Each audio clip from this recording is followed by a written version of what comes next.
Welcome to the debate. We are diving into one of the most talked about marketing maneuvers of the year, an SEO strategist's decision to create a fictional character, Clara, a blonde bikini influencer, specifically to generate business leads on LinkedIn. Right. And the material is so compelling because the results were just staggering.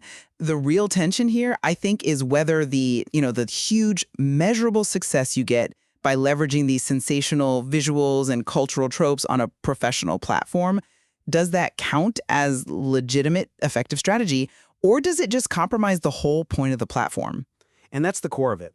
I'll be arguing that the explosive, metrics-driven results, the actual quantifiable success, confirm that this is not only an effective strategy, but maybe even a necessary one for these evolving professional platforms. And I come at it from a different angle. My view is that, well, relying on algorithmic bias, cultural stereotypes, and frankly, manufactured controversy makes the whole strategy deeply problematic. I think it's potentially harmful to what LinkedIn is supposed to be about. My position is that the experiment really just proved that bold, visual hooks, as long as they're tied back effectively to professional value, are the new prerequisite for breaking through all the noise. And the success wasn't just, talk. That's an interesting point, though I would frame the context differently. While those metrics they were dramatic. I certainly can't deny the 15,000 plus impressions in the first week, which just tripled the strategist's average. The whole approach just felt profoundly cynical to me. But that cynicism, if that's what you want to call it, it generated actual leads. The strategist successfully converted that visual hook into tangible results. We're talking 50-plus new connection requests, mostly for marketers who were interested in the mechanism. And critically, it directly led to 2 paid freelance gigs, one for a WordPress redesign and one for building multilingual email campaigns using a platform like Brevo. The content, you see, it linked the hook to professional value by sharing actionable tips on using tools like, say, Elementor or setting up funnels with Zapier. This is strategic, results-oriented marketing. I'm sorry, but I just don't buy that the professional outcome justifies the exploitative means. The success was achieved by deliberately exploiting algorithmic and cultural biases. It reinforces this negative trend the strategist even pointed out himself, turning LinkedIn into what he called a subtle beauty contest. The strategist was transparent about observing that bias, sure, but they were merely responding to the platform's reality. They didn't just respond, they engineered the content to exploit it. The strategist specifically chose visuals that aligned with these cultural beauty standards, the blonde, blue eyes aesthetic, because they noticed those profiles were dominating the viewers' also viewed sections. That confirmed an algorithmic bias, and they leaned right into it for immediate gain. That, to me, is manipulative, regardless of the business case study you wrap it later. And this immediate, explosive reach, it brings us squarely to our first point of contention. How do we actually define success here? Is it purely about the metrics, or is there some component of platform integrity we have to consider? I see why you think that the measurable outcomes, the 500% engagement growth, and the actual paid leads should override any critiques of tone. In digital marketing, when you measure success with tools like Ahrefs or Google Analytics, the systems that track your organic traffic, results are often seen as the ultimate measure. And the referral traffic spike to his blog certainly validates the approach on paper. Precisely. We've benchmarked success before. For a client like Mundier.io, we celebrated a 230% organic traffic spike using standard SEO. If this visual strategy delivers immediate, quantifiable engagement that much faster, it is, objectively, a superior mechanism for that initial lead generation. The results are the metric of success and, they were undeniable. That's a compelling argument. And honestly, seeing those results, you almost just stop arguing. It's hard to ignore a 500% spike. But we have to look closer at the nature of that engagement. Relying on controversy, which LinkedIn's algorithms now clearly reward, highlights this evolving and I think negative trend toward virality over substance. If your strategy relies on attracting backlash or an audience that's only there for the drama, like those polls about does sex sell on LinkedIn, then that success feels fragile. It feels ephemeral. They were interested in the hack. And that takes us to the legitimacy of algorithmic optimization in this context. I'd argue that optimizing specifically for a cultural or aesthetic bias crosses a crucial ethical line.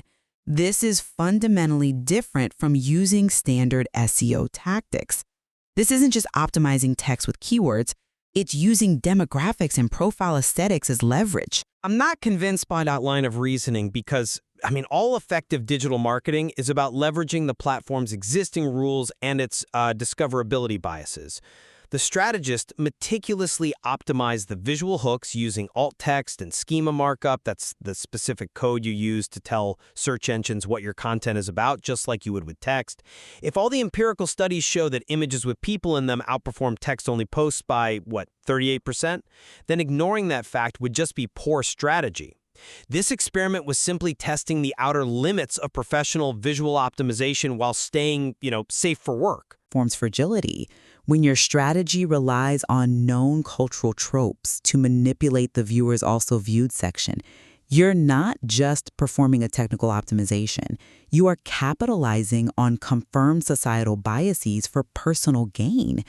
To me, the distinction you're making there, it just doesn't feel material in terms of professional conduct. This whole optimization argument leads right back to the strategist's core defense, calling this artful storytelling. You clearly see it as pure sensationalism.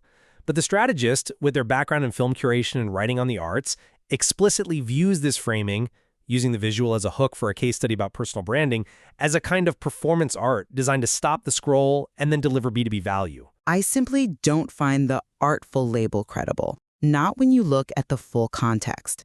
The strategist was simultaneously testing the Clara profile on YouTube Shorts, pushing out these sort of softcore travel vlogs that got over 10,000 views per video. And the demographics were heavily skewed to 18 to 35-year-old males. This broader experimentation, it suggests a deliberate path towards sensational monetization ideas like exclusive content tiers or leveraging those demographics, not a pure focus on B2B insight. The case study provided the justification, sure, but sensationalism was the engine. The engine was the data that confirmed you could maximize reach. The cross-platform experimentation just demonstrates an attempt to understand how a digital persona can be scaled and maybe monetized responsibly. And the LinkedIn results, the actual paid gigs, proved the professional framing worked, regardless of the hook used to get that initial traction. The success proved that controversy sells, and that LinkedIn's algorithm is increasingly susceptible to the same viral feedback loops we see on other social platforms, and that ultimately undermines its utility as a reliable professional space. So to summarize my perspective, the core lesson here is really the strategic necessity to experiment boldly, but to back that visual hook with real actionable value. The results proved that to break through the algorithmic noise on LinkedIn and generate tangible leads, a combination of marketing science and, yes, artful performance is absolutely required. The strategy was professionally rewarding. And I'd conclude that while the experiment provided exceptionally clear data on what drives immediate, explosive engagement, it also highlights just how difficult it is to maintain professional integrity when platform algorithms so heavily reward the sensational and the exploitation of biases.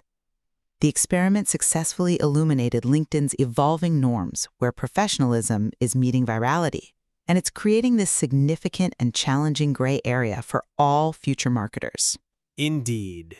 The material absolutely illuminated that complex tension between maximizing digital reach and adhering to established platform norms.